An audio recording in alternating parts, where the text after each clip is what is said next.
spare a moment of silence in the memory of our senatorial candidate, Nenugu East, who was murdered about a week ago.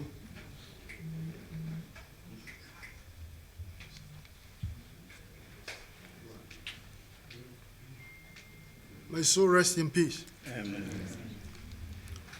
Well, the array of dignitaries that are on this table should commensurately convey the importance, the gravity of what we are about to say.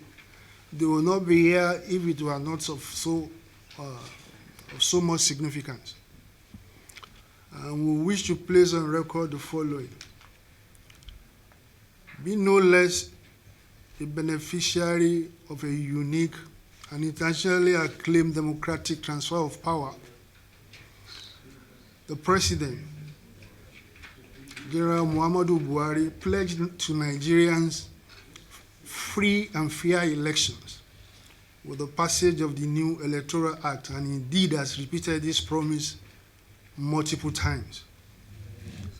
The INEC chairman, Professor Mahmoud Yakubu, also came before Nigerians and the global community to promise free and fair elections, and severally reiterated its readiness to conduct the elections. What has become glaring is that none of these promises have been kept. All the promises made about deploying a fail-safe system anchored on the BVAS technology were broken. The internet and social media is awash with videos and photographic evidences of the pervasive violence and attacks that were visited on Nigerians, with some attacks still going on across the country as we speak. The evidence of collusion between INEC and the security forces to subvert the will of the people are too numerous to be detailed here. The INEC guidelines on the conduct of the elections were extensively breached, and INEC has evidently been very reluctant to make the necessary adjustment to remedy the situation. Contrary to the publicly advertised guidelines for the conduct of the elections, we are convinced that the processes leading to the results have been severely compromised. Consequently, we regret to state that we've lost confidence in the results being collated and being announced. Nigerians have inundated us with calls and protests over INEC's non-compliance with provisions of the electoral guidelines and the obvious manipulations of the election results. We hereby call on INEC to suspend further announcement of the results and follow its own guidelines or completely cancel the entire election and make plans for another election with strict compliance with the stipulated laws and guidelines. We ask that the international community to walk their talk in Nigeria and cease to conduct the multiple evils being perpetrated in our country by the rulers of Nigeria.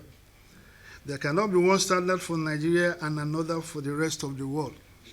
Indeed, we recall a comparable period in 2015 when the Secretary of State, American Secretary of State, Mr. John Kerry,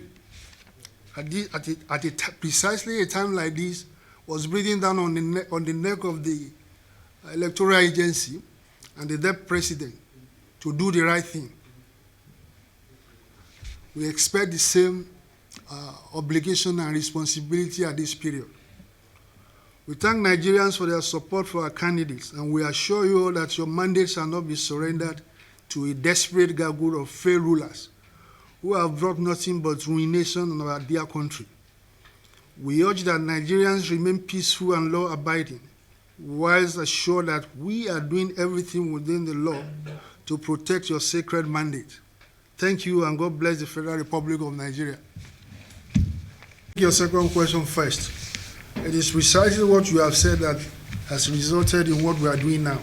We've made such comparison, and they are substantial enough to compel us to make this statement this afternoon. With regards to what we shall do, if INEC is heedless of what we are saying here I think the natural progression is to call for the cancellation of the results. We expect that what we are saying now will be taken into consideration. Do a comprehensive review of the exercise to the satisfaction of the Nigerian public, the political parties, and then on the basis of that, request will then decide whether it makes sense to continue or not. If what was discovered was substantially not in compliance, with the tenets of free and fair election, of course, we request that it should be cancelled, like any reasonable member of the public would do. Okay. Questions that you ask are very self-evident, and the answer to the first question you raised as to whether we support what essentially we are saying here and what the other parties are saying, the answer to that is yes. Secondly, of course, is that whatever it is that we cannot be held responsible, largely we owe a sense of responsibility to do what we have done, to do what the law requires us to do. Now, we are the victims. Those who are culpable of, as regards to what is going on, the wrongs that have been perpetrated, those questions should be addressed to them. When we have a government in this country and the president who ultimately bears responsibility for the conduct of the electoral agency, those are the people you should put pressure on. If you believe, and I believe that every monitoring or most civil society organizations have observed that this election has been substantially marred and probably is trending towards becoming the most horrible in the history of elections in Nigeria. So it is not up to us. We are not going to incite anybody to violence. Like, we did not incite people to go and vote. They went on their own volition to vote. They are intelligent people. They make up their actions on what they think is in their best interest. We do not need to incite or instigate people who waited hours to cast their vote under sun, in the rain, to know what to do. Those who should be held responsible are those who are perpetrating what can precipitate the kind of reaction you are suggesting. Okay. Okay. The gentleman from here. Of what the election, what the credibility, the kind of results that you should expect from a credibly conducted free and fair election. And even at that, that is what the result that you have seen is a minimal representation of what was the actual, what represented the victory. From the results that were already in public custody, from every polling booth, had indicated a very wide and emphatic margin of victory. So what we are even witnessing, right, is far from the reality of what happened. The margin of victory is more emphatic than that. So it's better. What they've done, is the irreducible minimum you can expect them to do. But at the same time, it's not as if we believe that that is a true representation of the will of the electorate of Lagos. We know, and our agents know, and the INEC knows, and the Nigerian public knows, that the margin of victory is substantially more than what was reported. It didn't take what I said earlier into context or consideration. We did not say that that result represented the true will of the people. You recall moments ago. That is far lower, the figures of the margin of victory that was attributed to us was far less than the reality. So nobody said if APC wants to talk anything to itself, you're free to do so. We never said that that is a true reflection. We never, and I said so minutes ago, that the margin of victory, the true expression of the will of the people of Lagos State was more emphatically delivered than what was reported. And what was the, okay, let me share the mic with okay. Responded to that earlier. We are in support of the step they've taken. We are here, so we wouldn't have been able to partake in the walkout. If we were there, we would have also staged the walkout. We are fully in support of what they have done. I think that answers your question. It's an adequate response to the controversy that Nigeria is going through. And such a response, if there is anything more that you can do to register our displeasure at this time, we probably need more of that, and even not more. And as a matter of fact, such things, we are doing it on behalf of when they provoked public, when they see us taking measures like that, their anger is a bit assuaged. So we're in a manner of speaking, standing between them, between the government, the electoral agency, and the rage of the public.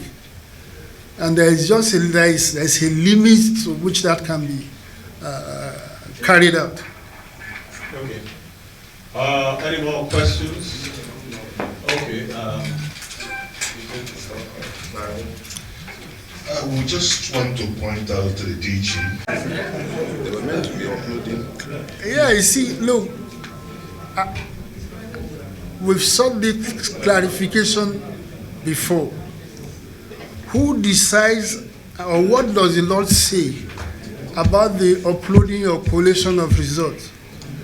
Does it give the INEC the latitude to determine the length of time it can do so or not?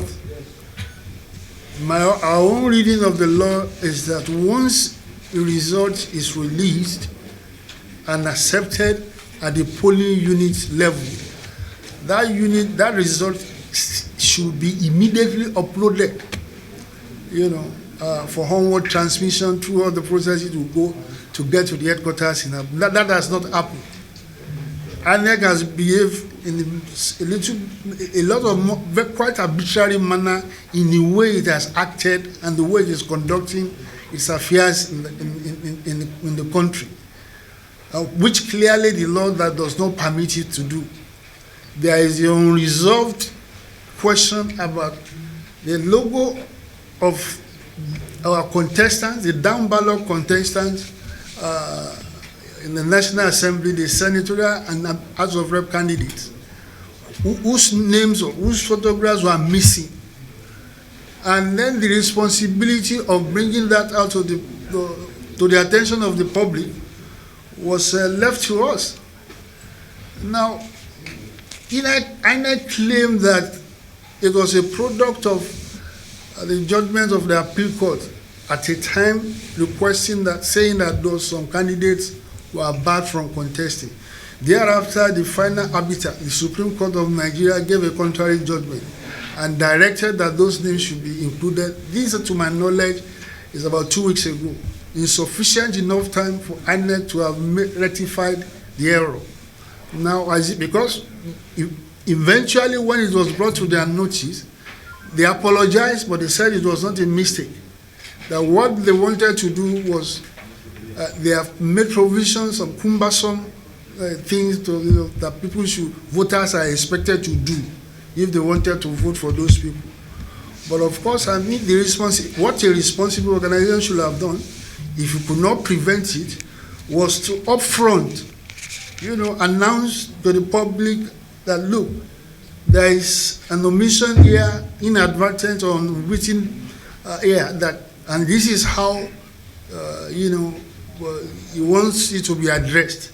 You do not wait for the victim to come to you that something is wrong here. So INEC was sorry to say it's the conduct of this electoral agency is abysmal, and that's a potential of throwing Nigeria into chaos. We are not the Nigerian electorate who went to the vote. They are the victims, and it is within their rights and privilege to react, to do what they think it is. You are robbing them of their rights and privileges.